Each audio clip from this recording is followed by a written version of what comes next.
விட முடியும். தயவு செஞ்சு வீட்டுக்குள்ள புள்ளைய கட்டாயமா இங்கிலீஷ்ல தான் பேசணும்னு கொட்டாதீங்க. நீங்க அப்படி கொட்டுனா தமிழும் வராது, இங்கிலீஷும் வராது.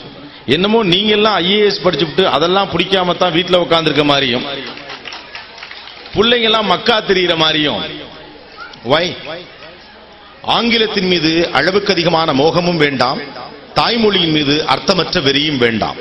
இந்த பேலன்ஸ் இல்லாம இந்த காலத்தை நகர்த்தபடியா ஒன்னு தமிழை வெறியோடு பார்ப்பது, இல்லை என்றால் ஆங்கிலத்தை முகத்தோடு பார்ப்பது. தமிழ் உங்களுடைய தாய்மொழி, அதை காதலியுங்கள். ஆங்கிலம் வேற்றுமொழி, அதை ரசியுங்கள். தப்பு கிடையாது. 12 டென்ஸை படிக்கிறதுக்கு ஒரு மாசம் போதும்.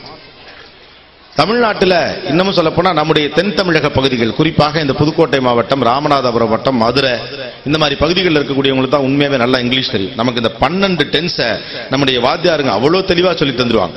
எங்க கோவிந்தராஜ் வாத்தியார் ஸ்கேலால அடிச்சே 12 tenses have been had been சொல்லி கொடுத்தாரு.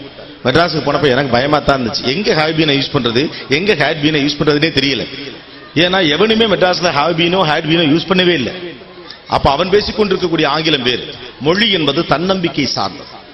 என்னால் இந்த விஷயத்தை அணுக முடியும் என்கிற தன்னம்பிக்கையை ஒரு குழந்தைக்கு விதைப்பதன் மூலமே கல்வியை நாம் அர்த்தப்படுத்துகிறோம்.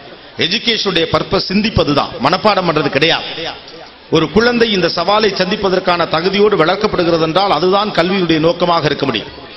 பல்வேறு கல்வி சாலைகளுக்கும் அரசாங்கத்தில் இருக்கக்கூடிய பல கல்வியாளர்களோடும் தொடர்ந்து பேசுகிற அல்லது அவர்களோடு அலுவல் ரீதியாக சந்திக்கிற வாய்ப்பு எனக்கு இருப்பதன் அடிப்படையில் நாங்கெல்லாம் என்ன ரெஃபர் பண்ணிட்டு இருக்கோம் எல்லா இடத்துலனா 8 மணி நேரம் ஸ்கூல்